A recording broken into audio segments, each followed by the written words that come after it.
It's another episode of the Cine Men. This is the 7th episode. What? Yes, I think it's the 7th. It is the 7th. Yeah, okay. I am one of your hosts, Seed.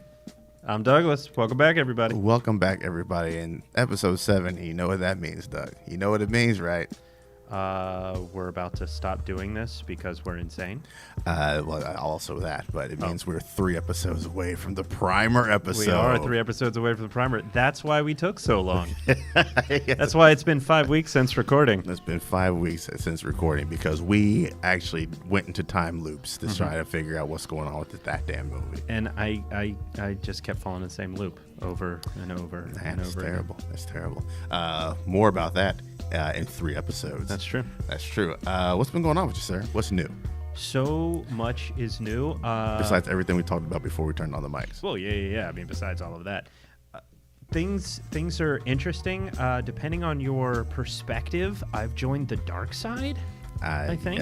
Yes, I would agree with that. You would agree with that? I mean, I thought that a while back, but that's only because I have cookies, thanks to Crystal.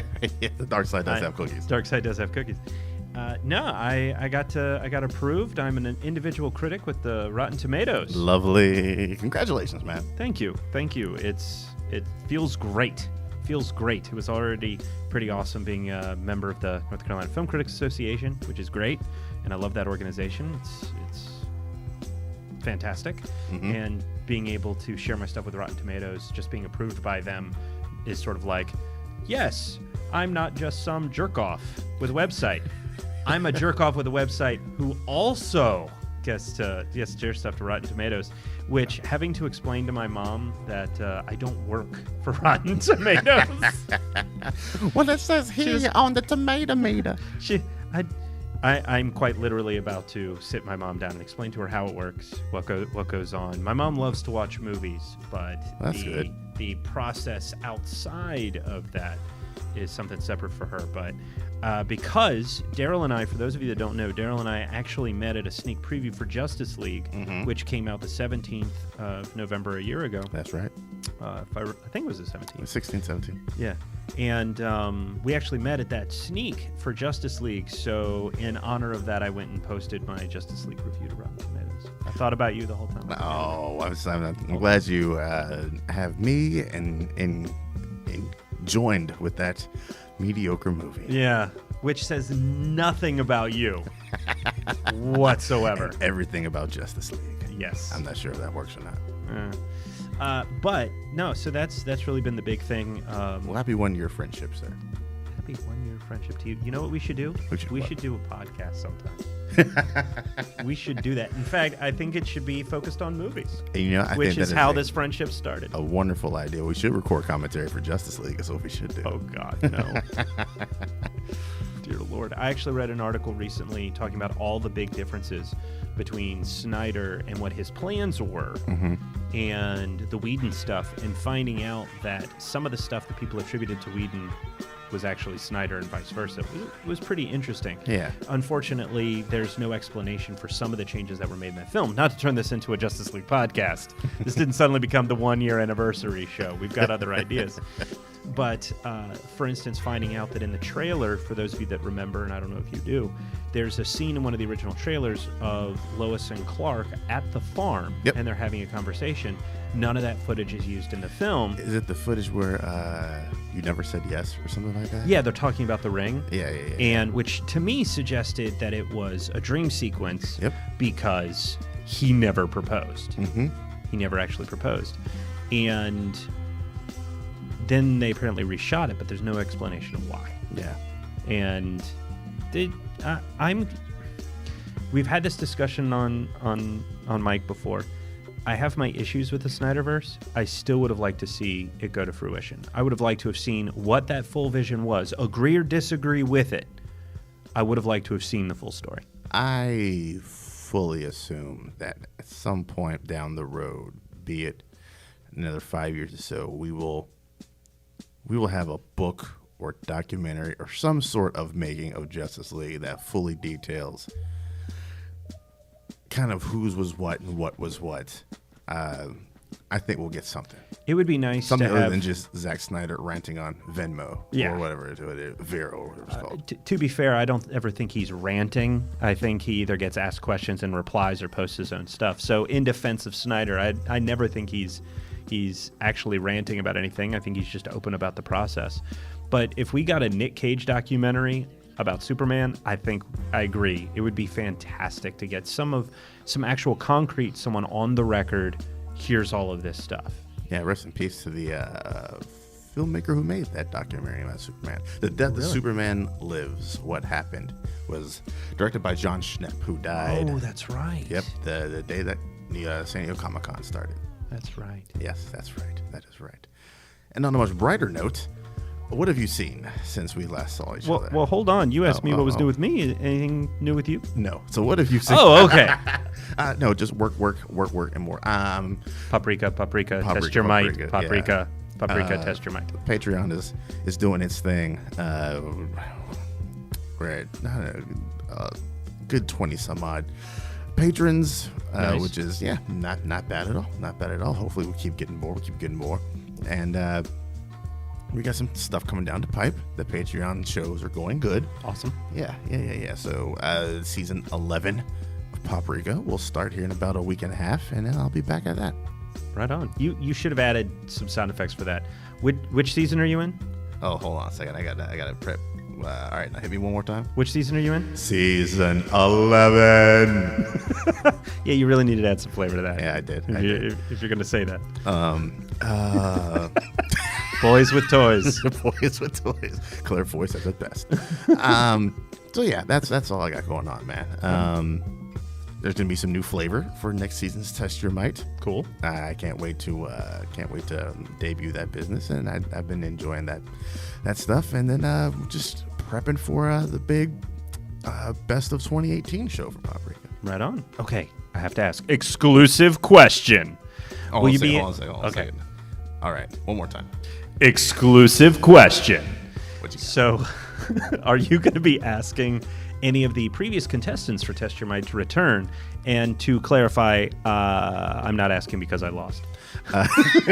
I will be inviting them all back. Okay. All 8. And I have one person who might be interested in joining. And depending on how things work out, I myself might join. Because I have a buddy who's like, I really like your questions. I wanna make some questions. And I'm like, all right, if you want to make questions for the games that I play in, and have someone else host that episode so I can play them, be as unbiased and impartial as possible, I might hop in and play. So yes, if you're more than welcome to come back. We've changed up the whole format, so it is a much closer, much more entertaining game, much more fair game. So does this mean that the Star Trek questions will only be contained to the Star Trek category? Nope, that's still sci-fi. That's bullshit. I know it's Star Trek is sci-fi, so I don't see. Bullshit. I re-listened to that the other day, and I was just like, well, why is he so salty about this? Because the expectation. Star Trek is sci-fi. Expectation of Star Trek category should be questions within the Star Trek. All right, fine. You know what? I'm going to make sure there's specifically a Star Trek and sci-fi category for when you come back and do your thing again. And they are going to overlap. All the sci-fi questions are going to be something Star Trek about Star Trek. God damn you, sir. Yeah. I'm looking forward. I kind of figured out how I want to lay out all next year's Test Your Might. So it's going to be good, man. We can talk about that later on, man. Let's talk some movies. Well, considering it's a movie trivia show, it is a fun show, and if you are not subscribing so that you can listen to it, you really should. Just throw a couple bones and really support all this wonderful content. And I say that getting no money in my pocket whatsoever. None goes in my pocket. And I got shamed so hard. Chris Baker, if you're listening to this right now, well done, sir. As a matter of fact, he just messaged me because him and the winner of Sean O'Connell and Micah have to do battle here probably tomorrow. I got to come back and record that bit of it. Ooh. And see, now you have the thing. Go ahead. Let's do this again. Hold on. Ready? Cue me up. And give me 1 second. Because it's the next episode of Test Your Might. Okay, we need to stop screwing around with this thing. No, we don't. No, we don't. All right. So yeah. So we've been out of this for about 5 weeks. And because I want to get to it before Daryl does, we've been talking for about 10 minutes and have yet to discuss actual movies. Mm-hmm. So we've been out. Shit on the road. We've been out of this for 5 weeks. You've seen some films. I've seen some films. What new films have you seen within the last 5 weeks what have you seen? What's worth sharing to you? Alrighty. What do you think the people should be listening to? So I went on a watching 4-movie run.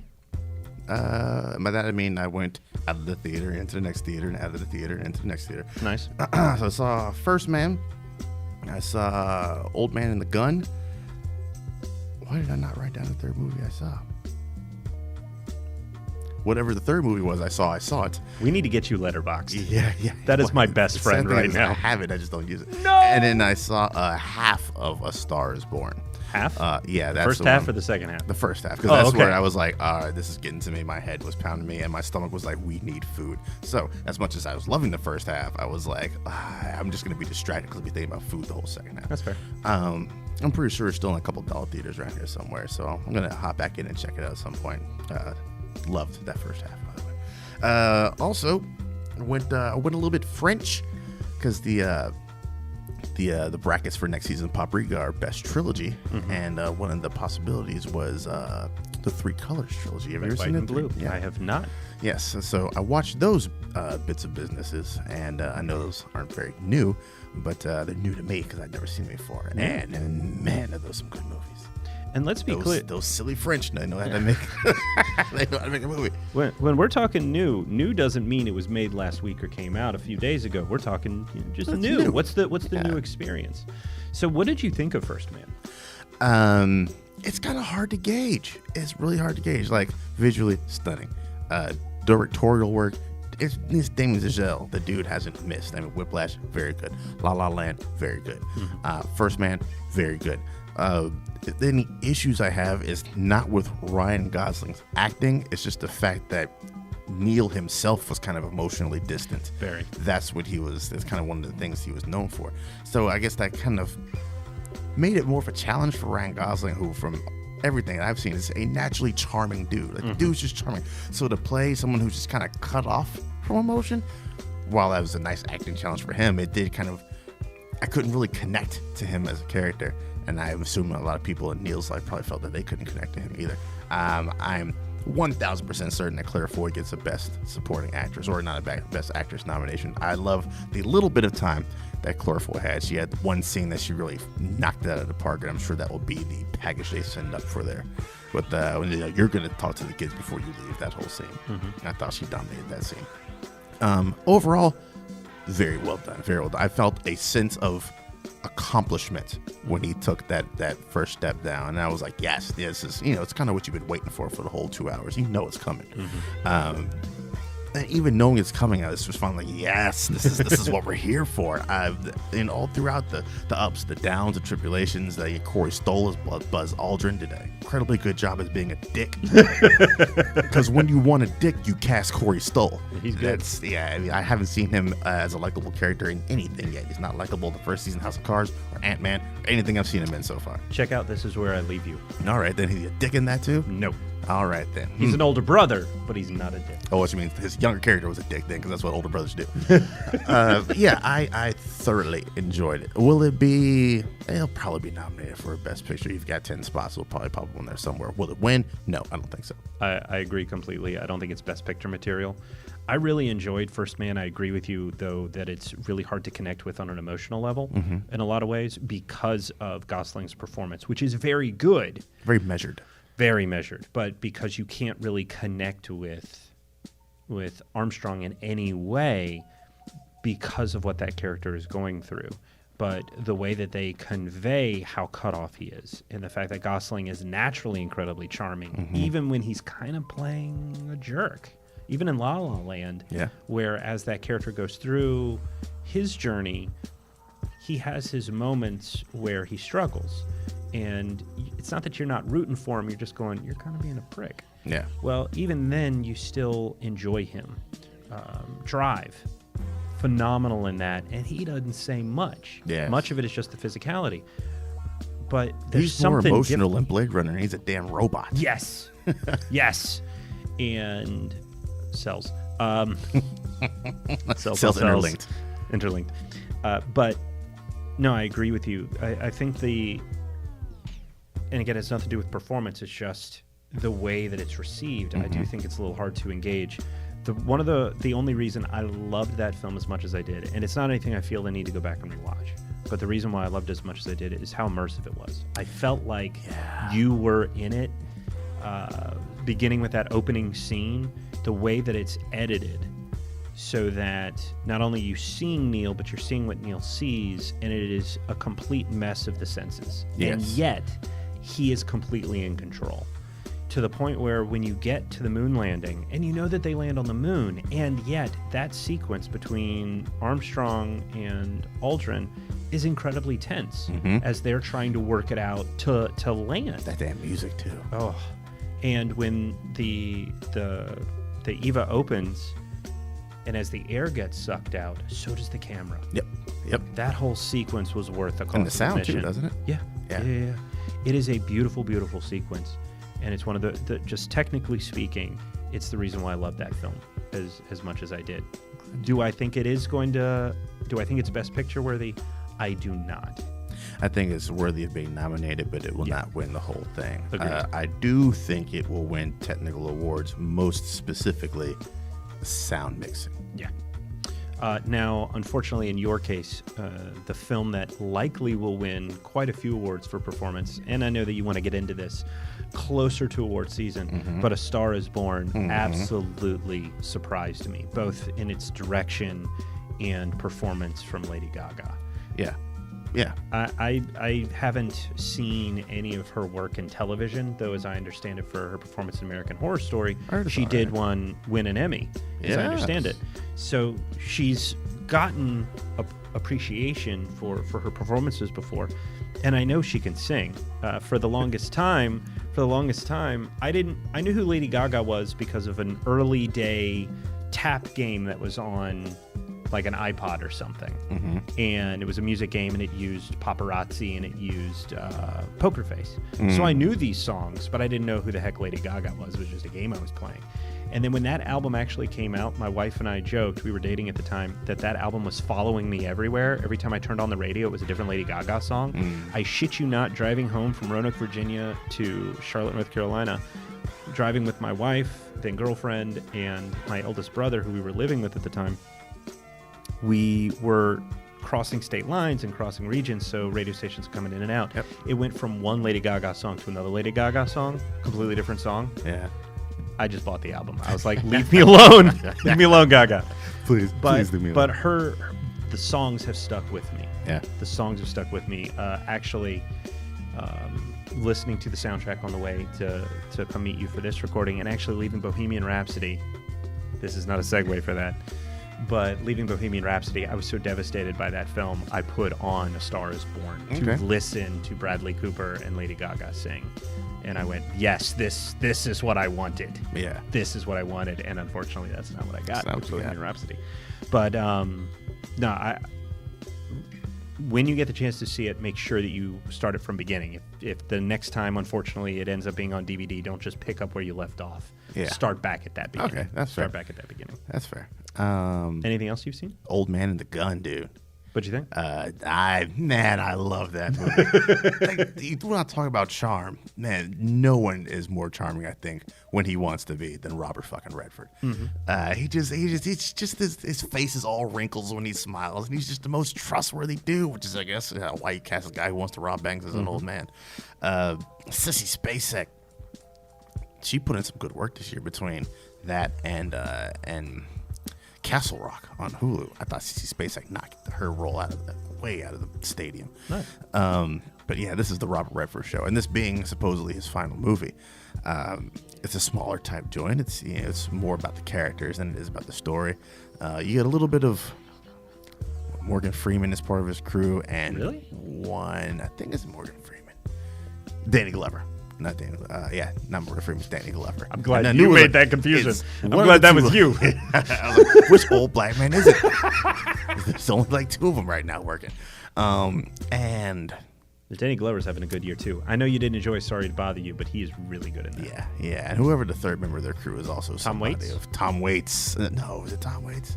I haven't seen it, so I'm guessing. No, it's not Tom Waits. That's Buster Scruggs. Tom Waits pops up in.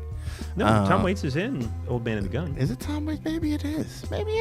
Time to go to the internet. Give that to me one more time. Really? Yep. Time to go to the internet. Wait, you didn't do Oh. Oh, no. Internet. All right, now we're good. I don't think we are. It was a lot of good fun, man. And just the glee he gets from robbing banks and doing all this illegal stuff, and you still root for the guy. You know, I would recommend. It's a good Saturday morning or Sunday if you're laying in bed with a significant other, and you're just like, let's throw in a movie. It's a good time to throw that on. Right on. Or in the middle of the day, you got nothing else going on. Throw that movie in, man. You're not gonna be bored. It's not like you shoving buckets of popcorn into your face. It's a good, solid, fun film. Right on. From what I understand, Redford actually regrets announcing that he was planning to retire, if only because he feels like it's overshadowed. Like, all the questions. The actual, And just imagine if you were going to see a movie, and I guess you don't really have to imagine it. Yeah, Tom Waits is in it. He plays Whaler, apparently, or Waller. But imagine you're going to see something and you find out. Imagine you were going to see A Star Is Born and you find it's the final Lady Gaga performance. So I'm thinking about it's going to be so much more weighted. That's kind of what I was thinking about throughout. I was like, man, this will be the last time I see my boy Bobby Red's on film. Yeah, if only you had a DVD collection to go and revisit. If only I didn't have decades of Robert Redford work to sit down and watch. Oh no, gonna have to rewatch The Sting. I don't know. You're gonna Poor guy. Yeah. But anything else, or has that been? Nah, that's it. I've been doing over the last 4 or 5 weeks. I've been trying to solidify what I want to nominate for the 2018 Paprika Awards. Gotcha. So I've been trying to chew through all that stuff, like TV seasons. Everybody's like, Ozark season 2 is great, and I'm like, well, I guess I gotta sit down and watch season 1 before I watch season 2. And for comic books and all that kind of stuff. So I've been binging a lot of what came out earlier to prep for that bit of business there. I have 5 movies for the voting. That's locked. Nice. And in the last 5, there's 3, 4 that I'm holding. Like, you might be on there. Just gotta wait for the movie to come out. So these are the best films of the year. Yes, this will be the best. Sorry to Bother You's on there, right? No, it's not. I did. Just think tell about me it. Black Klansman's not on that list. Black Klansman is not on the list. Woo! I can tell you right now. Don't ruin it for folks. No, Give us right. something to look forward All right, to. I'll give you something to look forward. I just, if you were going to break my heart, I needed you to give me something. Mm-hmm. And I say this and it's on recording. I really enjoyed Black Klansman. Right. The trick is the more I found out about the movie and how that full real film was made up in a lot of places. Yeah. Bugs me. I mean, that's every movie that's based off of true events. Yeah, except the level. Oh, okay. The level. I don't think there was actually a team of guys in World War II going to find a Private Ryan. I'm pretty sure that was made up. Yeah, but I don't think that was based on a true story either. It may have been inspired by true events, but there's a difference between inspired by true events and based on a true story. Yeah. And the memoir that was the inspiration for Black Klansman, it's a memoir. Here's the thing that happened, except from what I understand it, there was a female lead whose name is escaping me right now, and she was fantastic in it. She's done quite a bit of good work. But she didn't exist in real life. Yeah. The bomb threat that happens in the film doesn't happen, and it's a pretty huge film. Huge moment in the film. So are you basing the merits of the film based on what did and didn't happen? If you start a film going, this shit happened. Yeah.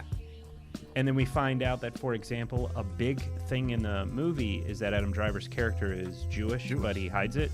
From what I understand, his partner wasn't.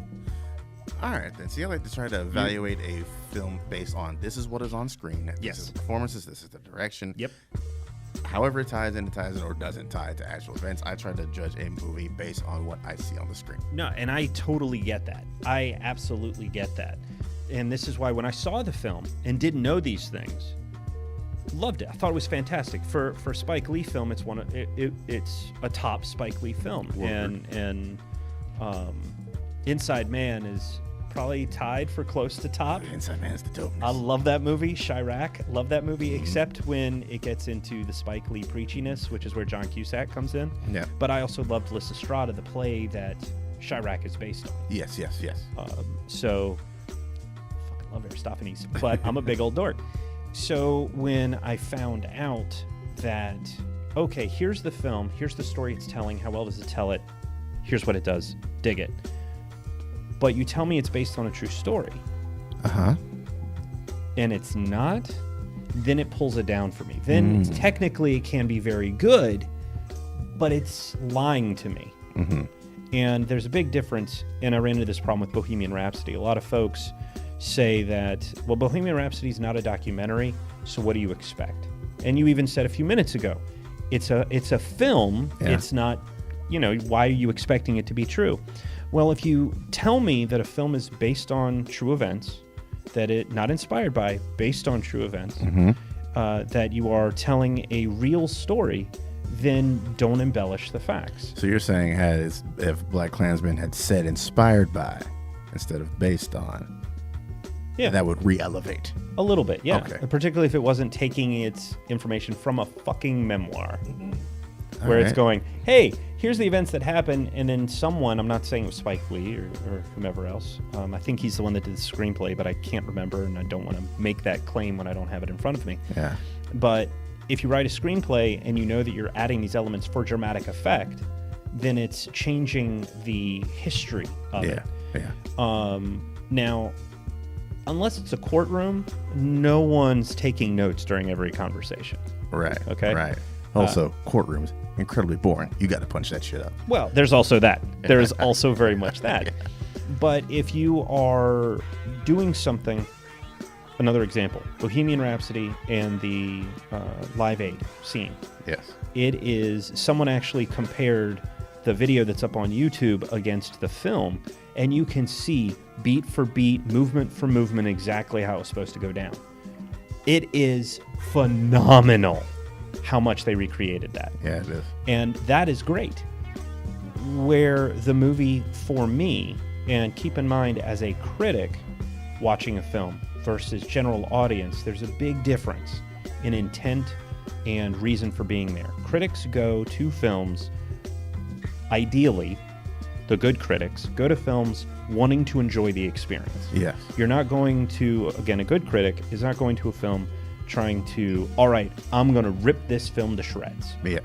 You want to go and have fun. I saw Hotel Transylvania 3 Summer Vacation. I asked to cover that. Okay? I covered that. Did I have, was it the best movie this year? No. Was it entertaining as shit? Yeah. Well, there you go. Yeah. And it's also Hotel Transylvania 3. I'm expecting that. Yeah. Okay? So everybody, there's a lot of folks that go, oh, well, why are critics saying this movie is terrible? Were they expecting it to be The Godfather? No, I'm expecting The Godfather to be the fucking Godfather. I'm expecting Hotel Transylvania 3 to be Hotel Transylvania 3. And when I go to see Creed 2, when I go to see Wreck-It Ralph 2, I'm going to see that film, and then I'm going to evaluate the merits of how it was done. Yeah. And so with a film like Bohemian Rhapsody, I think the reason why so many critics are responding differently than general audiences is the fact that we're looking at it differently. Mm-hmm. And when you have Mike Myers show up who is a character that is a representation of somebody else.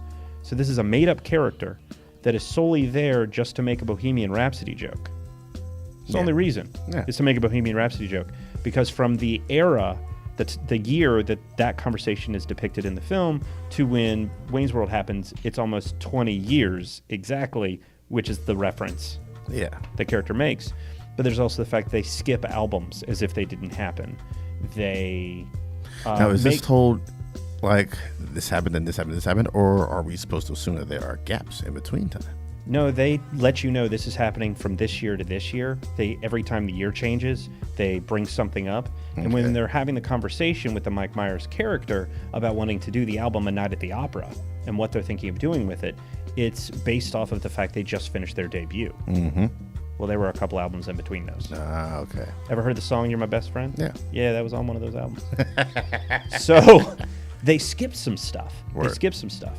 And, okay, you can't do everything. No problem. Don't ignore it, though. And they moved up stuff for drama's sake. They changed the historical, like, stuff has been discussed. Biographers have done their research, whatever else. And a lot of general audiences go, well, the band knows better.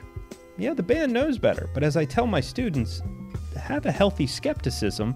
And if a band is the one giving the final version on it, there's probably a reason why stuff is being moved around so that certain people look a certain way. Yep. In the film, Freddie Mercury is thrown under the bus by the rest of the band. Shouldn't say thrown under the bus. The rest of the band gets mad at him for suggesting, we've been touring a long time. I've got an opportunity to do my own album. I want to go do that. And they get pissed at him. In reality, Roger Taylor had already done 2 solo albums. So... All right, so yeah, you have some issues of contention with the movie. Look up Rock in Rio, Queen. That happened before Live Aid, within a few months. Okay. So according to the film, Live Aid was the first time they'd recorded together, performed together in Forever. It's not true, but it's good drama. Yeah. But it's good drama, which is the difference between looking at it from a critical perspective versus general audience. General audience, they're going to go, how does it make me feel? How did it do this? And okay, forget all of that, but it's Queen and it looks great. But from a critical perspective, it's inaccurate. And that's where the dissonance comes in. Mm-hmm. That's where the difference does. But if any of you guys are out there and looking for some great shit to watch, whether you enjoy Bohemian Rhapsody or not, I'm not looking to change minds. I'm just going to put forth my opinion, and you're either going to agree with it or not, because as a critic, my job is to analyze, to critique, not to say, this sucks, don't watch it, because that's the easy way out. But it's to say, this is what doesn't work, here's why it doesn't work. But if you want to hear about some films that I did think worked astoundingly well, I highly recommend checking out a film called Gin, just came out recently. It's a mother-daughter drama that is actually rather lovely. For anyone that has a... Mother or daughter. Chances are, if you're sitting around, you have a mom. But if anybody in the listening audience is from a mixed family, in the sense of maybe a parent passed away or there was a divorce, what have you, and you're looking for ways to discuss with your children, having new parents come in or new loved ones, things like that, I highly recommend a film called Mail Order Monster. Deals with a girl who lost her mother in a car accident, and the father has a new girlfriend several years later, and the way that the daughter reacts to that and how they sort of develop a relationship and end up coming together. It's a rather lovely film. If you're looking for something weird as shit, check out Monster Party. Word. That film, for some reason, came out November 2nd. It should have at least come out on Halloween. Yeah. It is, you're sort of trapped in a house, got to get out sort of situation, except our good guys aren't so good and the bad guys are fucking insane. Okay. And it plays with all the tropes that you expect them to play with, but it always finds ways to sort of shift. Yeah. Shift expectation. Highly recommend another film called Unlovable, based on a true story of a woman who dealing with her sex addiction and how she healed from it using music. It's not exactly a black comedy. It's not exactly a drama. So musical dramedy, maybe? Musical dramedy. Okay. Musical dramedy with John Hawkes and Melissa Leo both giving phenomenal performances. And last but not least, I cannot recommend this film enough, Five Fingers for Marseille. It's a film out of South Africa. It's a Western. And it is the best Western I have seen in weeks, Daryl. All right, well, let's transition into that. In weeks. However, before we get into that, you and I had the wonderful luxury of seeing The Ballad of Buster Scruggs on the big screen. Just came out on Friday through Netflix. What did you think about that film? Would you recommend it or not? How many different segments were there? 6. 6? 3 I liked. 3? Yeah. The titular Ballad of Buster Scruggs. Not a fan. Not Really? A fan. Yeah, I wasn't. I thought it was just over the top goofy, which I'm okay with over the top goofy. Coens have done some over the top goofiness beforehand that I do very much like. I just thought Tim Blake Nelson was a weird choice for that role. I just thought that whole thing was weird. Yeah, I do like what I do like about it. It is just pretty much an anthology of short stories, kind of in the West. I would very much like more movies that are like that or in that vein of just shorts. Just give me some shorts, and I'll sit down and I'll like them, or I'll watch them, and then some I like, some I won't like. This is the case here. The Tom Waits joint was fucking amazing. Yay! I really like that one. That was hands down Mr. my Pocket. favorite. Yes. I'm coming for you, Mr. Pocket. That is a wonderfully written, directed. Tom Waits doing pretty much a one-man show in that joint. Really good. The one about the settlers on the move with Zoe Kazan there. Loved it. Absolutely loved it. Those were probably my two favorite ones. Wow. Yeah, that one it was, I think it was the most humane of them, and just like a slow burn of love, I guess, kind of what that was, or it was getting to that point, or yeah, it was headed in that direction. Let me put it that way. The last one with the riding with the Reapers, I thought that was okay at best. What else am I missing out on? What else was it? Let's see. There's Ballad of Buster Scruggs that was first. I can't pronounce the name of the second one, but it was the one with James Franco and Stephen Root. Also very good. There's the third one is, I forget the name of that segment, but it's Liam Neeson and the young man who played Dudley in the Harry Potter series. Oh, that was Dudley? That was Dudley. No. I was looking at him the whole time going, I know you. Why do I know you? Oh, okay. That's why. All right. Looking good. And good. Special effects were fantastic for that sequence.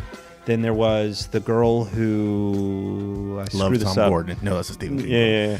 It was like stammered or skittered or something, but the Zoe Kazan one. Yes. There's the Prospector with Tom Waits, and then, the Reapers at the end. Which ones didn't you like? Buster Scruggs I thought was hilarious. Yeah. The one with James Franco as the misfortune That's a shit bank situation robber. He ended up in. First time you've been hung? First time? That's a great What? Line. That's a great line. I feel like everything built to that one line. The first for me, and I know that it was just under 30 minutes because I just showed Crystal these first two segments. Again, great thing with the short film, you can sort of go, all right, here, check this out. Stopping point. Good or stopping point. Exactly. And it's something you could pick up, put down.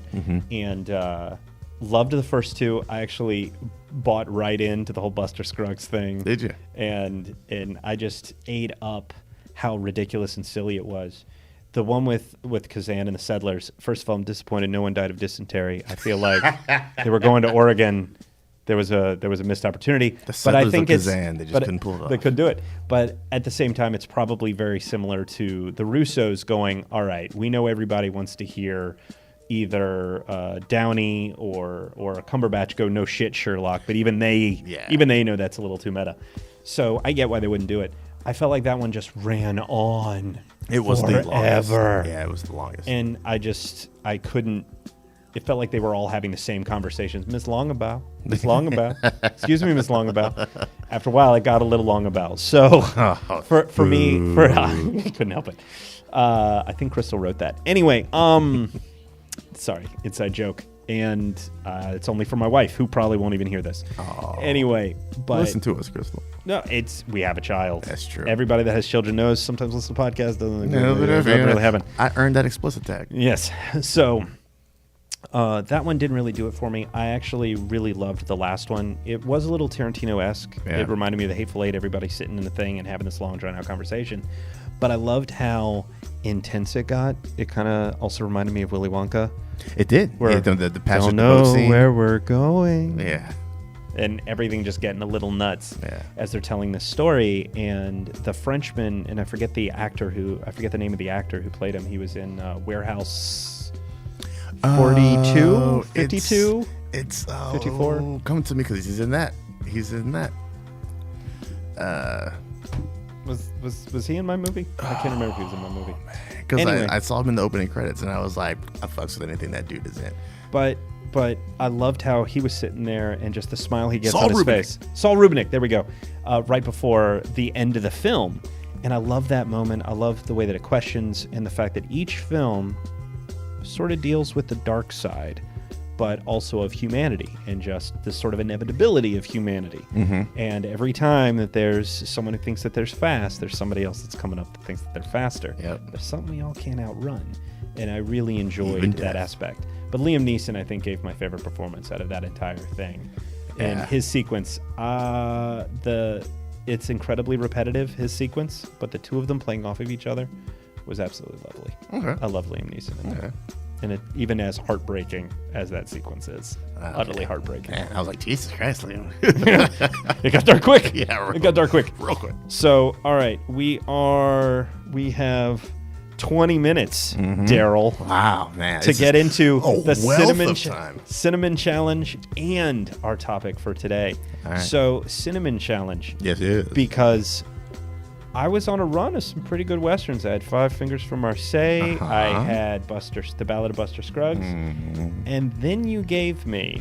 Quite possibly one of the greatest Westerns of all time. It's a Western. It is quite possibly one of the greatest Westerns. It is a Western. I'm going to get so much shit for this. I'm going to get so much shit for this. All from me. And probably from the rest of the internet.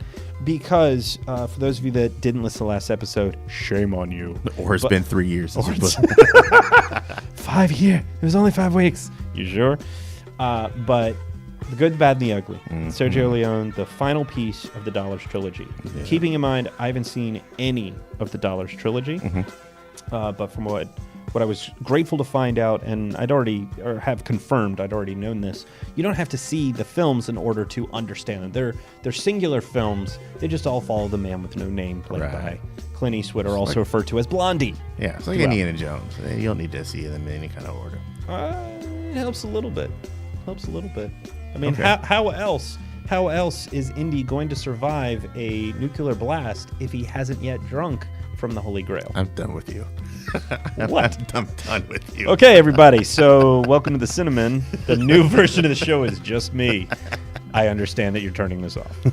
But so yeah. What were your pros and cons? Well,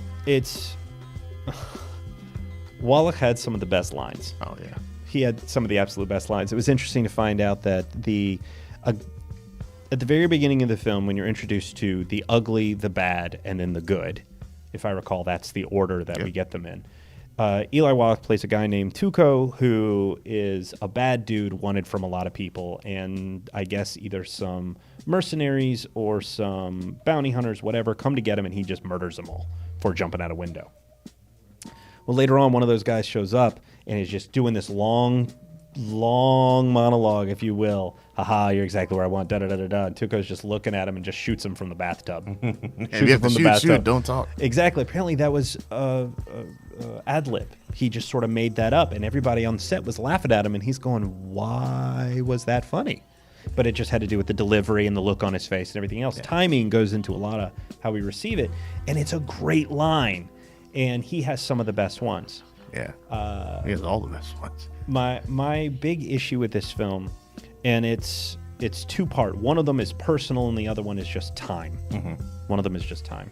The personal one is I hate watching dubbed films. Okay. Because I watch it and go, that's out of sync. Why aren't you in sync? And knowing that the film was primarily shot in Italian, I knew that going into it. It was a struggle for me to stay locked in. If I have the opportunity to watch a film either subtitled or dubbed, I'd much rather read. Yeah, I will. If I have the opportunity, I will always take the natural language. That way I can hear what the inflections are, what they're trying to emphasize, and what they're whispering or whatever it is. Absolutely. It was one of the best ways. If you're lucky, you'll get something like The Handmaiden, which was done in both Korean and Japanese. And they actually, in the version I first saw, the dialect was a different color in the subtitle. So you actually knew, not if you didn't know the language, you went, okay, dark orange, for example, is Korean, light whatever is Japanese. So you also got that separation, which was really lovely. But with this, I just kept being aware, and that was frustrating. And then also, Wallach he's a nice Jewish boy. playing a Mexican. Mexican, yeah. And I'm going, this is so bad. Just in terms of cultural sensitivity, this is like having what's-his-face play the Chinese character in Breakfast at Tiffany's. I don't think it's that bad. Well, I don't think it's that bad. It's nowhere Mickey near Rooney? as Mickey Rooney. Thank you. Yeah. It's nowhere near as stereotypical, certainly, but he's effectively it's not brown face, but it's something. It's something, yeah. It's something. So for me, it's a great performance. And Wallach is entertaining. Again, he's the reason for me to have even kept watching, because the whole movie is a chess game. Yeah. It's a patience game. It's a chess game. I have no idea why Blondie did anything for Tuco other than the fact that he was getting money out of it, which is why I'm not entirely sure he was good, other than he has a code. He was the best. He was the least evil. That's how he became the good. Certainly the least evil. Yeah. Certainly the least evil. And he's very what I loved about the character is that being given very little, particularly in terms of dialogue, is you get a lot of who Blondie is. We'll call him that, the man with no name, just by what he does. The little bit he says and by what he does. You get what he values, you get what he understands. And he's sort of I don't need to kill you, I'm not going to kill you. I'm going to treat people fairly. He comes across the dying soldier. He tries to comfort him. Pull the cigar. Exactly. Tries to comfort him and actually seems a little affected by his death. But particularly watching the extended version, I'm going, how far extended is this? Because I feel like it kept creating reasons to make things more complicated than it need to be. Yeah. So perhaps watching the original edition might have been better for me as a first-time watch than the extended, because there's certain times where even if I enjoy a film, watching an extended version, showing it to someone the first time, not a good move. Not a good move. See, I'm the complete opposite. When I first tried to watch Good, the Bad, the Ugly, it was the regular version. I was like, this shit is boring to me. This is dumb. I'm out. And then maybe like a year later, I think I found it like on sale or something like that, and I was like, it's cheap. Let me give this extended edition a try. And I was like, oh my god, this movie's amazing. Because I think it gives more time to breathe. You're allowed to spend more time with the characters. I will say the whole bridge sequence, them joining it with the army and all that, you can cut that out. That's a good 20 minutes probably. You can cut 20, 25 minutes you can cut out. But even still, I just like you finally get to see how the war has affected people with the captain who is perennially drunk and all that kind of good stuff. It kind of adds flavor to the... And it gives Tuco a chance to be more than just, quote, the ugly, because he actually takes part in, there's a conversation about, what are we really doing here? Why are we doing this part? They're just trying to get to the other side, to get to the cemetery. Yeah. They don't necessarily have to blow the bridge, but they do. Yeah. So you get a little bit of growth from Tuco, which I guess you kind of need, because... Lee Van Cleef sure ain't got no growth. Yeah. Yeah, no, old angel eyes. But, I mean, it was interesting watching how their stories came together. It's just between the dubbing and going... Yeah, this is definitely made in the 60s. It was harder for me to become invested in. There's certainly some films that transcend time, and sometimes because of the mood you're in, you can't connect with them. And I think that goes with any film, honestly. Right. You could, sometimes rewatching a film, whether you loved it or hated it, can really help figure out where that movie lands. And The Good, the Bad, the Ugly, I get why people love it. Although if I had to listen to one more time. Oh, I love that. For 3 like hours. One of my favorite pieces of music in movies. Tuco went to take a pee. It's like, we get it. You see where they got it from in the movie. Yeah. Yeah, it starts off with the wolf cry, making that exact noise, and that it wasn't planned. They heard that, and he was like, I can make music out of that. And I was like, that's kind of dope. They managed to make what is now an iconic piece of music off of a wolf crying in the background. And I do wish I hadn't seen so many Tarantino movies before this, because I'm going, Kill Bill. Got that from there. Inglourious Bastards. Yeah. Hateful Eight. That opening to Inglourious Bastards is the opening to Good, Bad, and the Ugly. Tarantino just masturbate to this movie? No, he masturbates to his own movies. Oh, okay. Just checking. Conversely, I had Undercover Blues. Yes. 1993. A terrible film, which I do love. It seems to be a running theme that you've given me so far of terrible films, all from the 90s, I've noticed, which you seem to love. This one is more entertaining than the other ones you've given me. Dennis Quaid. Yay! This is a vehicle I feel is just all for Dennis Quaid. It's just Dennis Quaid smiles and smirks and one-offs and Kathleen jokes. Turner, don't forget her. Kathleen Turner's in there, and she has her presence. She does things, but I think this is specifically focused on Dennis. This is a Dennis Quaid project. Gotcha. I feel like he found this in a pile of scripts, and he's like, Agent! This is me right here. Doesn't even know the guy's name. He just say, you, Mr. Agent. Get over here. It's Randy. Yeah, I enjoyed it. It was. Did you? Not according to better Facebook. than I thought it was going to But be. that bus you drove over, I'm pretty sure the license plate said this sucked. I was just quoting stats and figures. That's all I had on. There was stats and figures. Leslie again, I apologize. But Leslie indicated that perhaps I hate you. Perhaps. Is that what you think? Well, given the choices you've given me so far. No, this one I was surprisingly entertained. I just watched it this morning. Oh, I thought you watched it yesterday. I was planning on it, and I was like, I can watch this, or I had to run to the bar and get some stuff people some left, and I was like, I really Drink or movie? Drink. Yeah, I was like, well, let me just look at the Rotten Tomato score, 35%. I'm gonna go to the bar and pick up this stuff. So I had to work from 3 a.m. to 7 a.m. this morning. When I got off work, I was like, all right, let me sit down and watch this joint. And I was like, you know what? I think it is slightly better than 35% it got. 37 at the most. In terms of being a critic, I would probably rate that pretty accurately. It was, to me, Dennis Quaid is that show. It's the over-the-top goofiness, always quick and easy with the one-liners. Mm-hmm. Kathleen Turner, as his wife, holds her own, but she has more of the serious roles with the lock-picking and the martial arts and all that kind of good stuff. She's incredibly tropey. The bumbling cops trying to keep up the whole time, and all that good stuff. And it's the horribly Bondish, over-the-top villain there. But it was enjoyable. It is another good. It's Saturday morning and ain't shit happening. So let's throw this shit on for a couple of laughs before we go out and do what we need to do. It is a perfect dumb fuck bullshit movie. Yeah. That is just intended to make you giggle. And Stanley Tucci is fucking Oh great. man, I was thinking about that on the drive over here, and I'm just gonna call it, that movie is no longer called Undercover Blues. It's called Stanley Tucci's Scarface. That's what this movie is. It's Muerte. Muerte. It means death. Hey, Morty! It's so disrespectful. So many people's names. Call me Lieutenant. Okay, whatever his name was, Tony, or whatever that dude's name was. Yeah, it was a good Saturday morning watch. Okay. I'll give it that. Well, and I hear you being so polite now on mic, where it's recorded for prosperity. But to be clear, and to you and everybody else, the Cine Men Challenge was simple. Mm-hmm. Simple rule.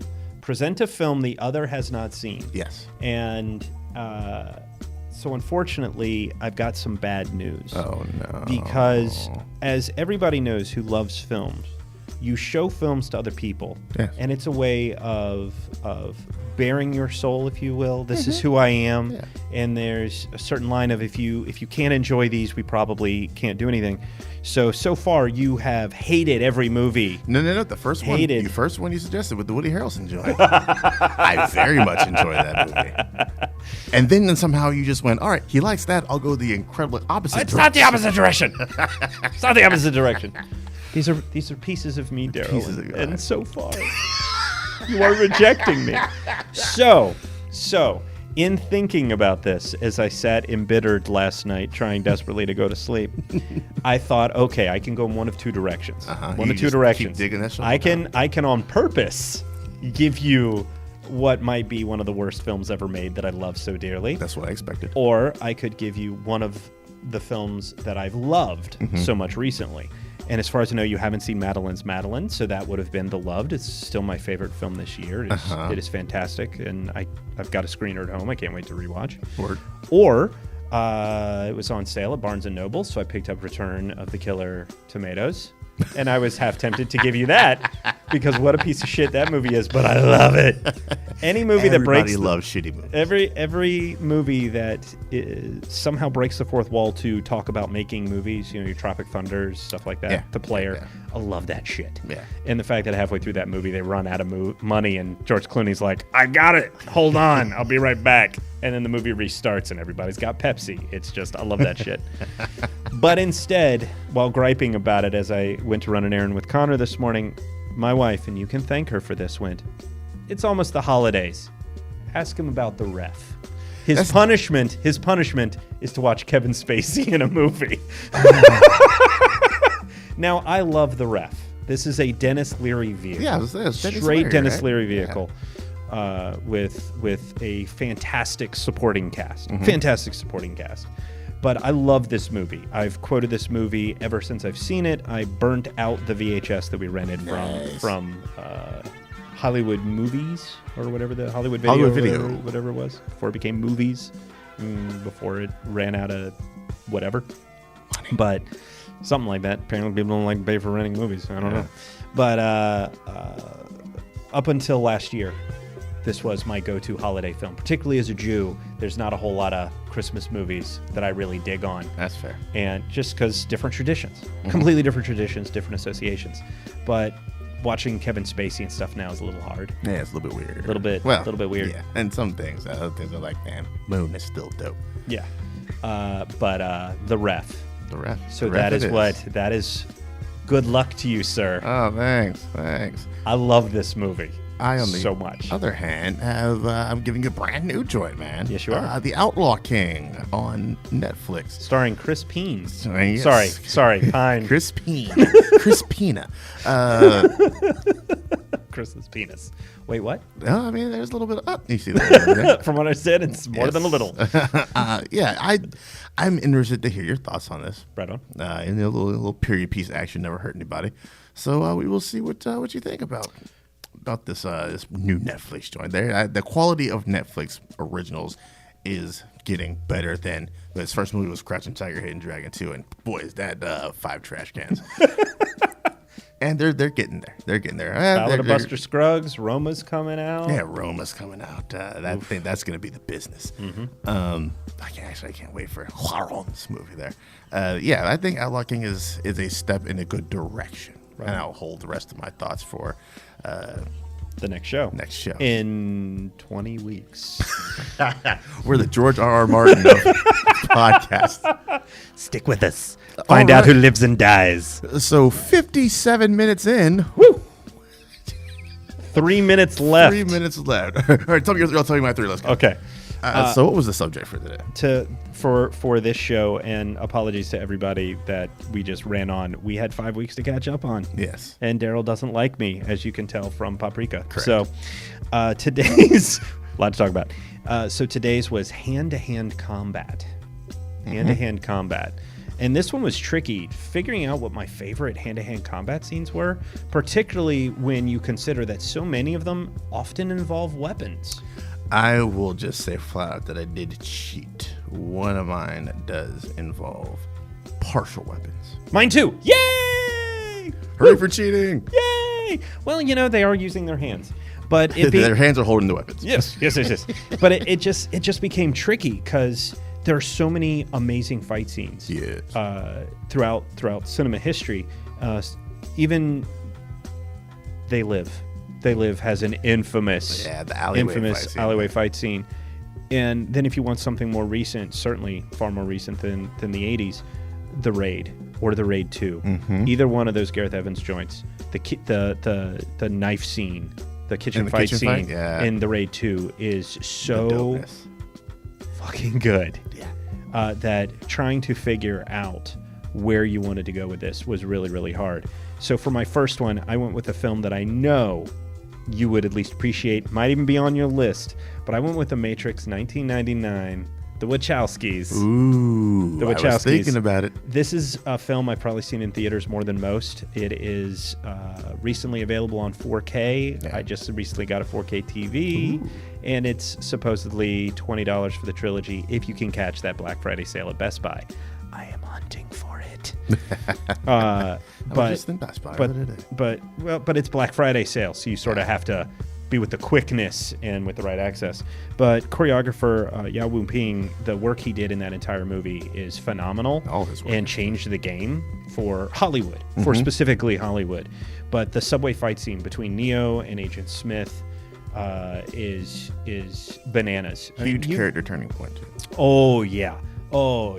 This is the moment when, whether consciously or not, he realizes he can take on, he can believe in himself, in the one, and take on an agent and walk away. And he runs. He still dies. But that fight scene is phenomenal. And sure, it starts with guns, but once they get hands on each other, it is a vicious blow for blow. It is. I love everything about that. It's barely stopping Neo's fist, so it gets him with a finger jab in the throat, and then you throw him against the wall, and the train business, and he just comes right back out in a whole new suit, new glasses. There's nothing wrong with that fight scene. So I love it. That's your number 3? Number 3. All right, my number 3. It's my cheat. It's an old 70s kung fu movie called Shaolin versus Wu-Tang. Nice. I was gonna go with the final fight sequence from Jackie Chan's Drunken Master because it is damn near a perfect fight scene. This one is not as good, but it serves the movie incredibly well. Nice. Basically, the setup is 2 schools of fighting. There's the Shaolin Temple, and one of them was expelled, and he made his own fighting style called Wu-Tang. There's 2 best friends. One goes to one school, one goes to another. I have to ask, if you practice Wu-Tang, are you in Wu-Tang for life? You are. You're also nothing to fuck with. Oh, okay. Yeah, just checking. That's how it goes.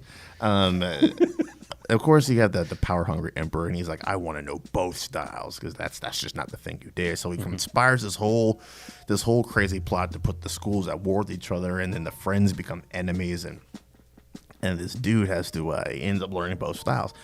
And then the final fight sequence when they realize that they've kind of both been had, and they kind of have to team up together to fight this dude. They have learned each other's styles, so they're going in and out of each other's styles. Cool. So the dude's like, I don't know what you're about to hit me with. He doesn't know how to prepare. So the Wu-Tang guy's always got the sword, and all of a sudden the Shaolin guy has the sword. They're doing a thing, and dude's just like, you're coming out with all these directions. That final fight sequence makes everything that leads up to it perfect. It is one of my favorite kung fu movies of all time. Nice. And it is. Everything leads to that one fight scene. A lot of great fight scenes in that movie, but that one is dopeness. Nice. Yeah, it furthers the story perfectly. Well, in a wonderful, actually, transition from yours into my number 2, Kill Bill Volume 2. Kill Bill Volume 2, the final fight lasts less than a minute. Less than a minute. See, a lot of people have problems with that. I have problems with that, having read a leaked copy of the script beforehand, knowing what they were originally going to do.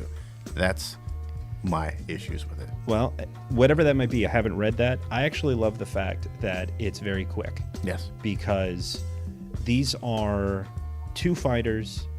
They're former lovers, still very much in love with each other, but they have done terrible, horrible things to each other. And after, whether you think that they're 2 movies or 1 movie separated, it's been 4, almost 5 hours getting to this moment. And the desire to see them have a knockdown, drag-out fight is strong. Yes. But they're so good it shouldn't happen. And in seconds, she gets the upper hand and murders him. Yeah. Well, kills him. I shouldn't say murder. It's a very different connotation. Okay. He had it coming. Yes, he did. He had it coming. He did a little bit more than attack her first.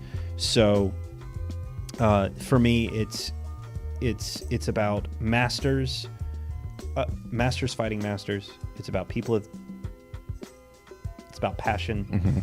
And whenever you see these fight scenes, sure, it's great to see people doing all kinds of elaborate stuff, but fights have a way of communicating who you are. You were just talking about, the bad guy doesn't know which fighting style is coming at him, and fighting is a way of communicating. Yeah. And we talked about the raid before. In that fight scene, you've got these 2 guys that are toe-to-toe, match for match, and it's not until the bad guy pulls out a knife, he's cheating in his fight to do it. where the rules change and everything else, but you're learning about your opponent. And with these two people that have nothing else to learn from each other, it is about quick and dirty, and it doesn't get much quick and dirtier than the five-finger exploding heart technique. That's pretty damn dirty. Yeah. Just the fact that he had spent years not knowing that she had this hidden up her sleeve, that she knew it, and he had no idea she knew it. Because that's his first question. What the fuck did he teach you? But still, yeah. After you left me here. Yeah, knowing what I thought I knew going in, having read that script, I was like, oh, this is about, because it was going to be beach at sun up, and I had what that could look like on film, because sunrise and sunsets are some of the most beautiful things in film. And I was like, all right, I have it in my head what I want this sunrise to look like, and the fact that they didn't even get other chairs to fight. Loved it. Yeah. Loved it. Yeah, and I mean, it still ends the same way with the 5 point. He just kind of takes a couple of steps on the beach and then dies. But man, I wanted so much more. I'm just glad you didn't pick the trailer fight, because he was very heavy into slapstick and jackass, he said, when he was writing that scene. And Gotcha. That definitely shows. Yeah. No. So what's your number one? All right. My number two. Oh, number two. Sorry. My number two is Inception, the gravity fight. Ooh. Yes, between Joseph Gordon-Levitt and random henchman. That random henchman. And then the does a lot of hotel good work. room. Yeah, Does a lot of good work. He does do some good work. It's nothing like you've ever seen really before, or in a fight scene where you don't even know where gravity's going to change or where it's going to shift to. That changes the whole dynamic of the fight constantly, and it's all about using the changing circumstances to get the upper hand on this person. You're on the ceiling, you're on the floor, you're on the walls. There's a random telephone from the hotel coming at you don't see coming, because it was above your head, now it's over here. I think Levitt's character Arthur handles himself quite well in that fight sequence, and in a sequence that you don't know, complete external factors are factoring into this joint. He's quick on his feet, and the henchman isn't that bad at, he's trained too in this kind of stuff. So it's a fight on a different level that I've never seen anything like that in film before. Yeah. No, And he's in a 3-piece, or he's in a vest, looking good. looking good while he's doing it. And fighting in dress clothes is not comfortable at all. From personal experience? Fighting in dress clothes is not comfortable at all. Okay, good to know. Good to know. No, and Inception has so many wonderful things that Nolan created just for that. Yeah. And the way that Nolan has a way of pushing not only his narratives, but pushing things cinematically to move the narrative along. He's rarely about spectacle for the sake of spectacle. Mm-hmm. It's always about how does the spectacle continue the story, serve the movie. Yeah. And that sequence is intense. Yeah, I think every person in Inception gets their moment to shine. Yeah. That is Arthur's moment to shine. Tom Hardy gets his in the snow scene, and it's Leo's movie, so he's shining all throughout. But that is Joseph Gordon-Levitt's moment to shine in that movie.